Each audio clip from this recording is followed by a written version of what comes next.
Welcome to John's Jeep Garage. This is a quick video on how to change your cabin filter on a Jeep Wrangler JL and a Jeep Gladiator JT.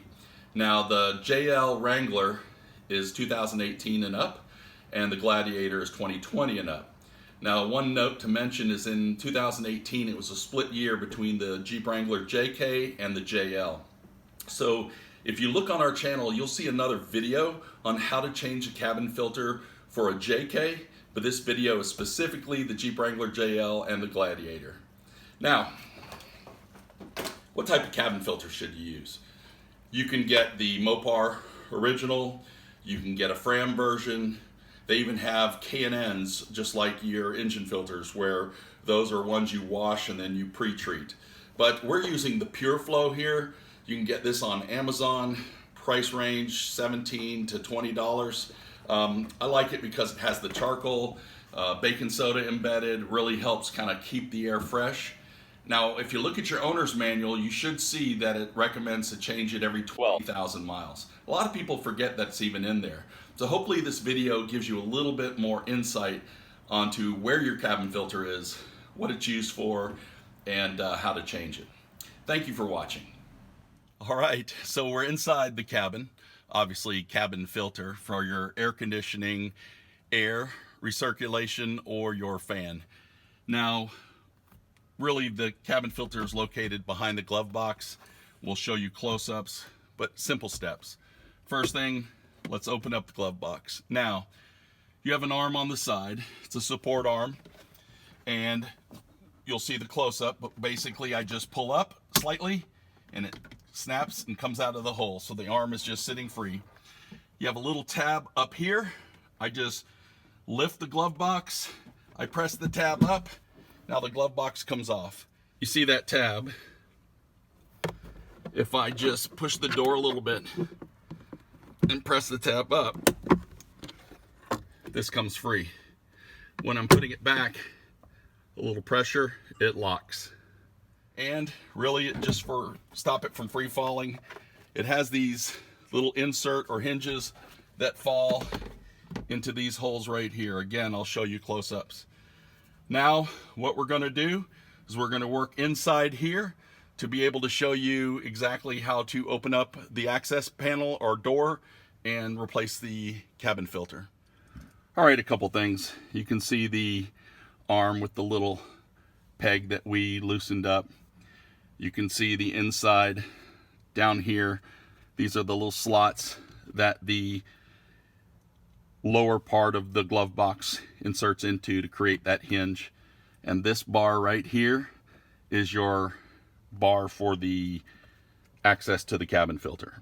So what I do now is I'm just going to take my two fingers and squeeze this end. I pull this way, pull out, and this is my access panel door. And then you can see the filter in here. Now it's a tight fit, but it's a very pliable filter, where I'm just going to reach in with one finger, grab the corner, and then just pull it out. And then you can see right here is where it goes in. And now we're going to inspect the filter. So this is the filter. You can see the air flows that way. Has a bunch of dirt, junk, pollen in it. This isn't as bad as some can be, but we're going to go ahead and replace it. We're using the PureFlow. As I said, has different layers, charcoal, baking soda. Let's open it up and take a look. You look at it, you're going, wait, is that dirty? No, it's the charcoal that's embedded in it. But what's important is that you see where the airflow is going, so you know that this is on top and that blue is on the bottom. And now let's go insert it the correct way.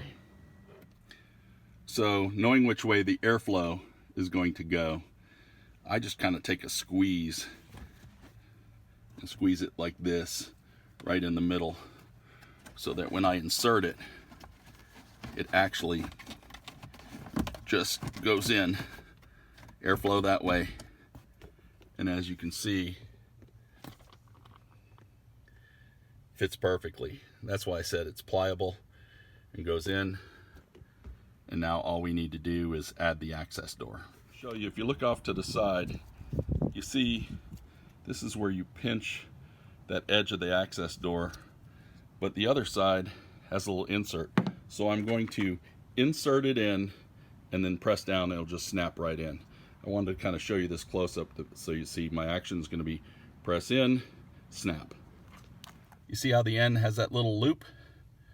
So I'm going to press that end through that loop and then we're going to connect into that little section. All right, so basically, as I said, just gonna put it in the groove, slide it down, get that end in that section and snap it in. And there it is. Let's remember the steps to put everything back. The way I start is I turn this up and these tabs right here, I go ahead and insert them into the little slots where the hinges go. Make sure the arm's free as I push up,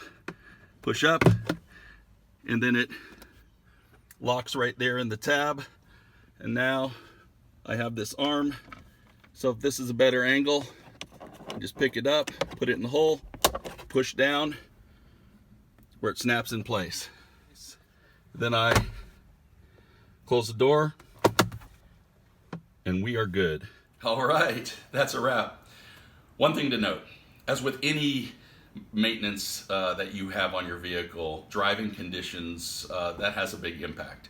So if you're in dusty environments and you're off-roading a lot, changing your cabin filter may be needed more frequently. So always kind of consider that, inspect frequently, and keep up with your maintenance. If you're interested in the cabin filter we use, we'll put it on the bottom of the screen. It was the Premium GUARD-PUREFLOW PC99454X. Again, we just grabbed this on Amazon. You have many options. And if this video helped, please like and subscribe to our channel. Thank you for watching.